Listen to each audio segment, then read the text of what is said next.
দেখো তো, এই দেখো এই দেখো কি মাছ? পুঁটি মাছ। নতুন গাছে জবা ফুল ফুটেছে, এই দেখো কি সুন্দর জবাটা।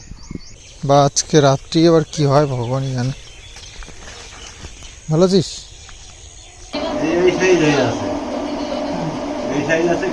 বাঁচিয়ে রাখলে তবে না সবাই ভালো থাকবে, তাই না? তো এটা ধ্যান দেওয়া উচিত।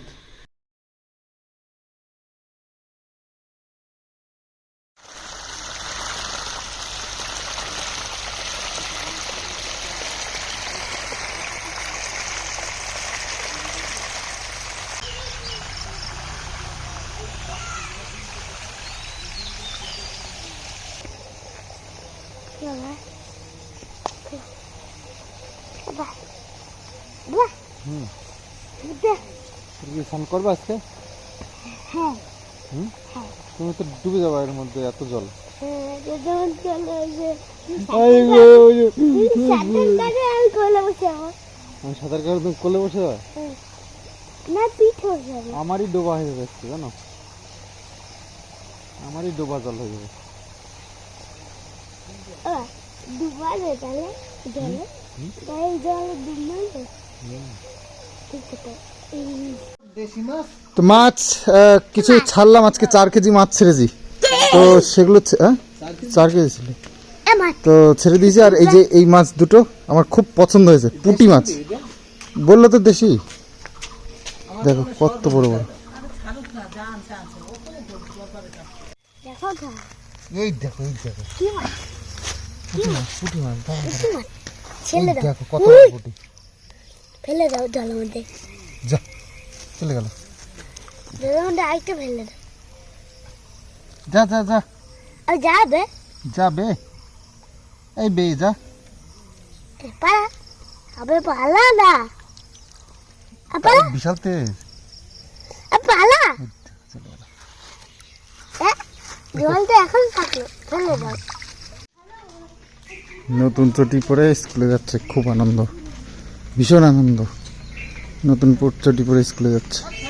আমাদের নতুন একটা গাছে জবা ফুল ফুটেছে, এই দেখো জবা ফুলটা কি সুন্দর। আরে বাপরে, নতুন গাছে জবা ফুল ফুটেছে, এই দেখো কি সুন্দর জবাটা। বাহ, এটা অনেক করি এসছে তো, প্রত্যেকটা মাথায় 3টে 4টে করে করি। এই দেখো, বাহ, এরকম জবা তো দেখিনি। বাপরে বাপ, কি সুন্দর জবা দেখো। আর মাথায় কতগুলো করি হয়েছে এখনো। ছোট্ট গাছ কিন্তু ফুল ফুটেছে একদম বড়দের মতো। কিন্তু আমাদের এই গাছটাতে কয়েকটা লঙ্কা হয়েছিল, তারপরে আর হচ্ছে না কেন। তবে ফুল এসেছে আবার অনেকগুলো। এই যে বড়গুলো এখনো কয়েকটা আছে। পিঁপড়ে লেগে যায় গাছে আবার। এটা একটা লাল লাল হয়েছে মনে হচ্ছে, হালকা। তো সকালবেলা এখন একটু কাজবাজ আমাদের যেগুলো থাকে, মা রান্নার ব্যবস্থা, আর বাবু ওই যে আবার কিছু এই লঙ্কার বীজ নিয়ে বসেছে, এগুলো বের করে এগুলো লাগাবে, বোনানো হবে আর কি। বীজ তো বোনাই। ওই কালো লঙ্কাগুলো নাকি? বুলেট লঙ্কা। বুলেট লঙ্কা ওই সবুজ রঙের। কালোগুলো হয় খুব, সবুজগুলো কি হয় অত? হ্যাঁ, বাউলো এখানে যে নারকেল গাছপালায় হাবি জাবিগুলো ঘুরেছি, তো তার মধ্যে হয়ে হয়েছে এরকম হয়েছে। মেলা লঙ্কা ছিল। এখন তো তো লঙ্কার তো বিশাল দাম, এখন 100 টাকা কেজি হয়ে গেছে। তো 2-4টে গাছ থাকলে ঘরে খাওয়ার লঙ্কাটা হয়ে যায়। তো মা তো রান্নাবান্না করছে, আর কিষানুর টিফিনের ব্যবস্থা হয়ে গেছে। কিষানুর টিফিন আজকে আবার পাস্তা খাবে। ওই যে কিষানুর টিফিন এটা, তো আমাদের জন্য একটু একটু হয়ে যাবে ওখানে ব্রেকফাস্ট। কিষানুর টিফিনটা তাহলে প্যাক করে দিই।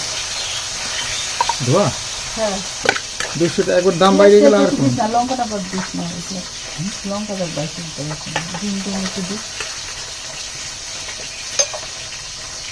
একটু পেঁয়াজও খান, তো কি দেবো।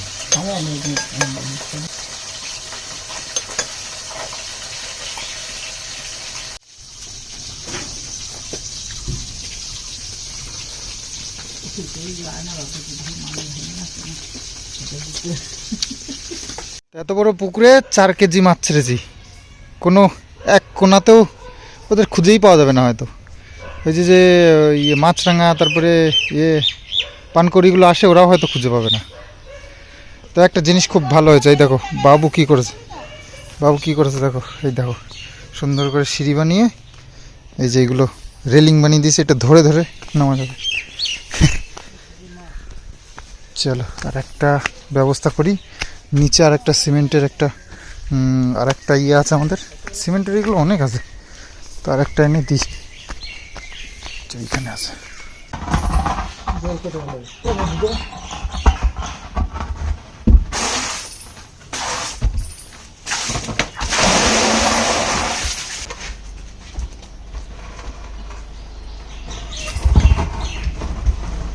তো এই যে তুলসী মন্দিরের সামনে একটা সিমেন্ট বেশি থাকলে আমরা এরকম বানিয়ে রাখতাম, তো এখানে একটা রয়েছে, এটা ওখানে পুকুরের ওখানে দিয়ে দেবো। চল দুইজনে ধরে নিয়ে যাই।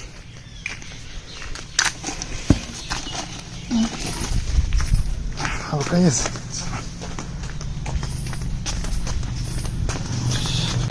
তো নেট টানার জন্য এই ইয়ে টানানো, ব্যাং ডাব দিল নাকি না মাছ,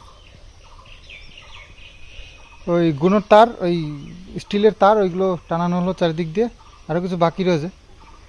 তো দেখি আবার নেট কিনতে যেতে হবে, বৃহস্পতিবারে হাট না, কৃষ্ণনগরে হাট। ওই ইয়ে তাঁবুর দোকানেও পাওয়া যায় বাচ্চালে, দাম টমেটো কি নেয়। ওই দোকানেও তো দেখলাম, তুই কিষানুর হরলিক্স না কি আনো, সেই দোকানেও তো দেখলাম কত পুরানো। বললাম রাখলাম ওই দোকানে না, ওই আর সামনের দিকে, ওটা বসি বিক্রি করে। তো উপরে পুরো শ্যাদলা পড়ে গেছে মাছের খাবার, ওইগুলো আজকে মাছগুলো ছেড়েছি, কি অবস্থায় আছে একটু খোঁজ নেওয়ার দরকার। তো যাই জলে নেমে একটু দেখে আসি কি অবস্থায় আছে। তো যাই মজা করলাম, যাই দেখি।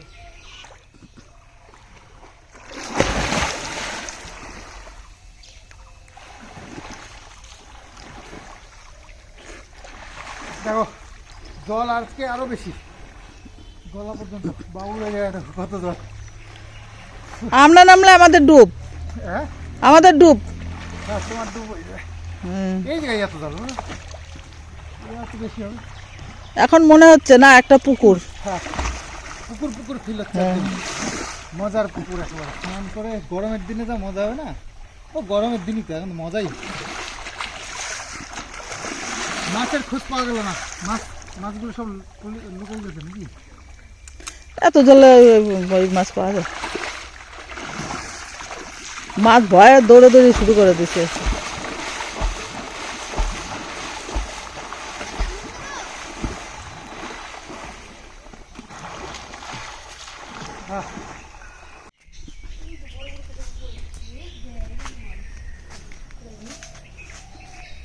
সব জামরুল খেতে আসছে, দেখো আমাদের পাড়ার ছেলেপেলে।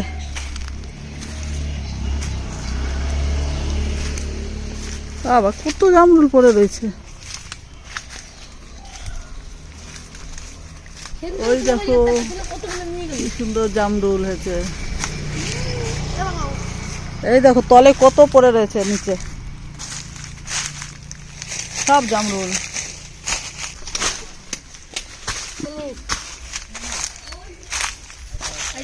আজকে এই যে খিদে পেয়ে গেছে সাঁতার কেটে, তো আজকে রান্নাবান্নাগুলো বেশ ভালো হয়েছে, ভাঙা হাতে বেশ ভালোই রান্না করছে।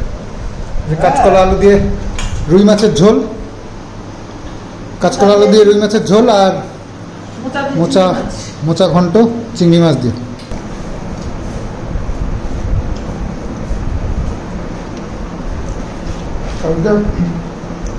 মাংস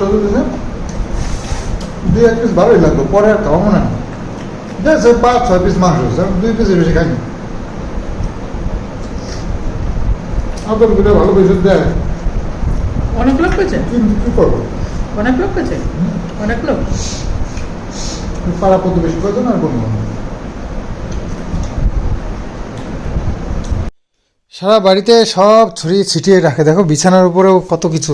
কিষানুর এটা ব্যাগ, পয়সা রাখে, দেখো খেলনা, এটা কিষানুর খেলনা কিন্তু মার কিছু না। তো এরকম সব ছড়িয়ে ছিটিয়ে রাখে, এই দেখো।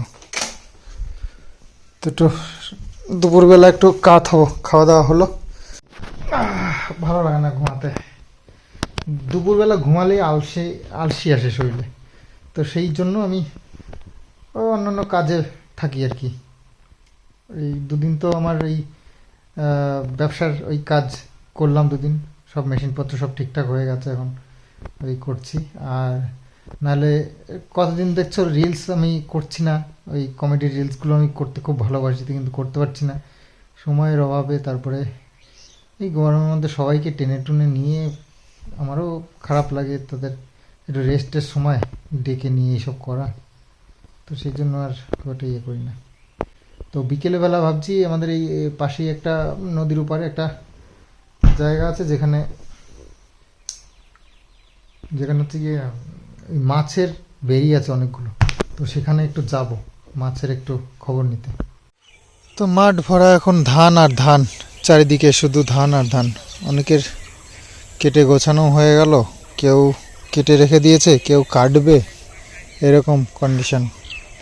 তো যাই হোক, আজকেও বেশ ভালোই ধরন দিয়ে দিয়েছে, জানি না ঠাকুরের কি ইচ্ছা।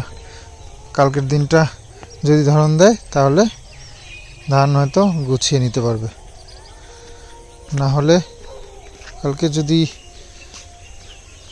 ধরন না দেয় বা আজকে রাত্রি আবার কি হয় ভগবানই জানে। ভালো আছিস? হনুমানেরও ওরা সারা দুনিয়া ঘুরে এসে পাতা খাচ্ছে, দেখো এই খাবার দাবার কিছু নেই, কি খাবে? উকুন খাচ্ছে, ওই দেখো ওর গায়ের উকুন দেখছে। তো এই যে আমাদের ধানের জমির সীমানা, এটাই লাস্ট আমাদের। এই যে গাছগুলো রয়েছে, গাছের ওপারে হচ্ছে কি অন্যদের জমি, এই গাছ পর্যন্ত আমাদের এরিয়া। তো দুটো ফালি। তো আমি আর বাবু সন্ধ্যাবেলায় যাচ্ছি একটা জায়গাটার নাম হচ্ছে গিয়ে দলিগ্রাম, আমাদের নদীর ওপারেই।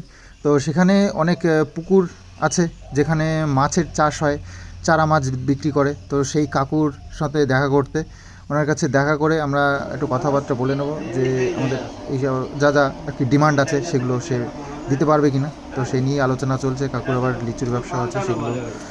তো মাছ আমরা ব্যবস্থা করে আসলাম। আসলে উনি একদম মানে এইসব মাছের আসল ব্যবসাদার। তো ওনার অনেকগুলো পুকুর আছে, এই চারা মাছ, বড় মাছ সব কিছুর বিজনেস করে। তো আমাদেরকে বললো 1/2 ইঞ্চি এক একটা সাইজ, মানে 1 কেজিতে প্রায় মানে 700-800-1000 পিস হবে, এইরকম সাইজের মাছ। তো সেইগুলো দেবে বলছে, কিন্তু দামও একটু বেশি। রুই মাছ, তারপরে এই যে মৃগেল মাছ, তারপরে কাতলা মাছ, এগুলো হচ্ছে গিয়ে 300 টাকা কেজি। আর বাটা মাছ সেগুলোও আছে, ওই ছোটো ছোটো, সেগুলো আবার অনেক বেশি হবে।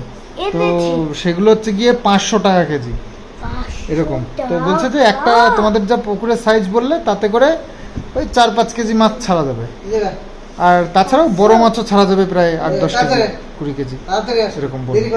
তো ওনারা হচ্ছে আসল চাষি, মাছের চাষি। তো ওনাদের কথা মতন করলে হয়তো ভালো হবে। তো দেখি ওই ছোটো মাছ ছাড়বো 4-5 কেজি, আর বড় মাছ কিছু ছাড়বো, নাহলে এই ছোটো মাছ বড় হতে হতে আর 2 বছর লাগবে। তো সে অতদিন ওয়েট করা যায়? তার আগে একটু খাবো, একটু দেখবো মাঝে মাঝে তুলে, এটা একটা শখের বিষয়। আর ওই ছোটো মাছ কতদিনে বড় হবে তারপরে দেখবো এটা। তো যাই হোক, আর খেতে দিতে হবে ঠিকঠাক, এটা বললো। আর নানান রকমের ট্রিটমেন্টের খোঁজ খবর নেওয়া হলো। তো বললো এইভাবে করতে হবে, নতুন চাষি আমরা, দেখা যাক ওইভাবে ওনাদের কথা শুনে চলতে হবে। তো অর্ডার দিয়ে দিয়েছি, দেখি 2-1 দিনের মধ্যে হয়তো দেবে।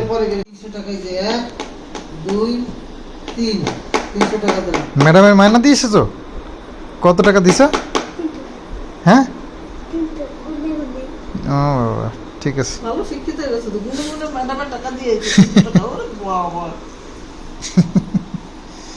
ঠিক আছে, না ঠিক আছে, এটার উপরে টিসিএল কাস্টের মতন হয়ে গেছে। এটা কাগজ নিয়ে দাও না।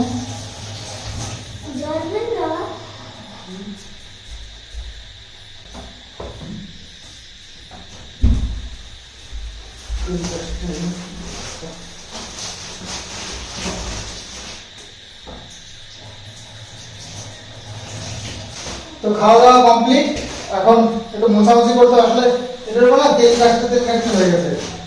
প্লেন জল দিয়ে ধোয়ার পর মোছা টোছা হয় তো একটু হ্যান্ড ওয়াশ দিয়ে দিলাম তাড়াতাড়ি করে।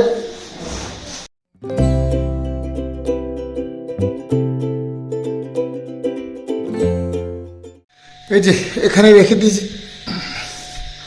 এক টোটোওয়ালা বাড়িতে বিক্রি করতে এসেছিলো, তো এই ওষুধটা রেখেছিলাম। আরশোলা খুব ভালো কাজ হয়, তো এটা সারা ঘরে দিয়ে দেবো একটু।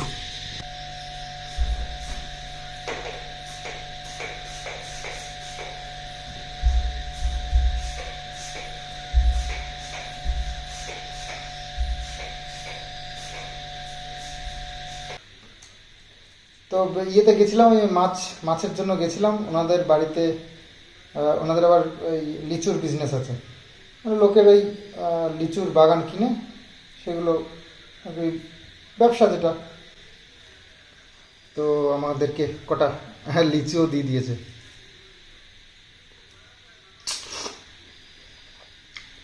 কৃষাণুর লিচু খেতে পারে না, লিচু দিয়েছি, লিচুর মাংসটা না খেয়ে মুখের মধ্যে কিছুক্ষণ রেখে চুষে ফেলে দিয়েছে। এটা দেশি লিচু, হালকা টক টক আর মাংসও কম, কালার হয়ে গেছে ব্যাস। আর এখন সময় হয়নি তো, দাম বেশ ভালো। আমও দেখো, এখন তো আম পাকেনি, মোটামুটি ওই আটি একটু শক্ত হয়ে যায়। এই আমি কার্বাইড দিয়ে পাকিয়ে চালিয়ে দিচ্ছি, এখন দাম ভালো তো, যেই পাকা শুরু করবে আর দাম পাবে না। তো সেখানে সময়ের আগে বেচতে পারলে তখন দাম পাওয়া যায়। যে কোনো সবজি যাই বলো না কেন, সিজনের যে কোনো ফল যত আগে বেচতে পারবা তত বেশি দাম। সিজন শুরু হয়ে গেল আর এই করেই তো চাষিরা মরল। ব্যবসাদাররা ওই করে, চাষিরা দাম পায় না, চলছে এবার। এই জন্যই আমি বলি এমন কিছু একটা ব্যবস্থা করা উচিত যাতে করে এই দামটা ব্যবসায়ীরা না পেয়ে, ব্যবসায়ীরাও অবশ্যই পাবে, তাদের যতটুকু প্রয়োজন ততটাই। চাষিকে মেরে ব্যবসায়ীরা টাকাগুলো খাচ্ছে, ইনকামটা প্রফিটটা ব্যবসায়ীরা করে নিচ্ছে। প্রতি বছর আলুর টাইমে, পেঁয়াজের টাইমে কত চাষিদের সুইসাইড করে তার কোনো ঠিক নেই। যেখানে সব বাঁকুড়াতে, বর্ধমানে আলুর প্রচুর চাষ, সেখানে লোকে ব্যাংকের থেকে লোন নিয়ে, কারোর কাছ থেকে ধার নিয়ে তারপরে চাষ করে। যখন চাষটা উঠে যাওয়ার পরে আলুর মানে সবজির দাম থাকে না, টাকা শোধ দেবে কোথা থেকে? টেনশনে চাষি লাস্টে এইভাবে জীবনটা দেয়। তো এই আমার একটাই অনুরোধ এই সরকারের কাছে, যে অন্তত চাষিদেরকে বাঁচিয়ে রাখো, নাহলে খাবেটা কি? আমরা চাষিরা গায়ে খেটে দু পয়সা ইনকাম করব, তার থেকে আমরা মানে খুব সুন্দরভাবে জীবনযাপন করতে পারবো। কিন্তু দেখো, চাষ করতে গিয়ে সেটা যদি লস হয়ে যায় না, সেই লসটা আমাদের নেওয়া সম্ভব নয়। তখন এই যে ভুলভাল ডিসিশন নিয়ে শোধ করতে পারবে না, টাকা লোন নিয়ে চাষবাস করে তো শোধ করতে পারবে না, সেই মানে চিন্তায়, সেই কষ্টে, সেই দুঃখে, ফ্যামিলির চাপ, মানে ফ্যামিলিতে 10টা লোক থাকলে বা 5টা লোক থাকলে তাদেরকে তো খাইয়ে বাঁচিয়ে রাখতে হবে, তো সংসারটা চলবে কি করে বলো? তো এইসব টেনশানে চাষিদের এই অবস্থা হয়। তো সেটা যদি সরকার না বোঝে তাহলে তো আমাদেরকে কে দেখবে, কে বুঝবে? তো অবশ্যই সেই আশাটাই আমরা করি নতুন সরকারের কাছে, যে অন্তত চাষিদের দুঃখটা যেন তারা বোঝে। চাষিরা না চাষ করলে সারা দেশের লোক খাবে এটা কি? শহরের মানুষ তো আর চাষ করতে পারবে না। যারা চাকরি করবে, পড়াশুনো করে বড় বড় ডিগ্রি নিয়ে বড় বড় চাকরি করবে, বড় বড় বিজনেস করবে, তারা তো আর চাষ করবে না। খেতে হবে এই চাষিদের ফসল ফলানো, সেটাই তো। চাষিদেরকে বাঁচিয়ে রাখলে তবে না সবাই ভালো থাকবে, তাই না? তো কিষাণু গেল মানে প্রতিদিনই খাওয়া দাওয়ার পরে, বাবা আমরা তিনজন একসাথে শোবো এই হচ্ছে ওর ডিমান্ড। তো আমার একটু কাজটা গুছিয়ে নিয়েছি সকাল সকালই, মানে এডিটিংটা আমি বিকেলে বসে বসে অনেকটা করে নিয়েছি। তো বেশি কাজের চাপ নেই, তো ভাবলাম চলো ছেলের আবদার মেটানো যাক। আজকে আমরা তিনজনে এখানেই শোবো। কিষাণু তো এত দুষ্টুমি করে, কখনো কখনো বকা টকা দিতে হয়, খুব মানে কষ্ট লাগে। তো বকা দিয়ে আবার জড়িয়ে ধরি, কি করব। ছেলেটা একেই তো জানোই ওর অবস্থা, মানে এই বয়সে কতটা ওকে কষ্ট পেতে হয়েছে, তো সেই জায়গায় খারাপ লাগে। তো যাই হোক, আমরা আজকে এখানে শোবো। তো বেশ রাত হয়ে গেছে, খাওয়া দাওয়া শেষ, সব কাজ গুছিয়ে নিয়েছি, তো এবার শুতে হবে। তো চলো আজকের মতন bye bye, good night and sweet dream.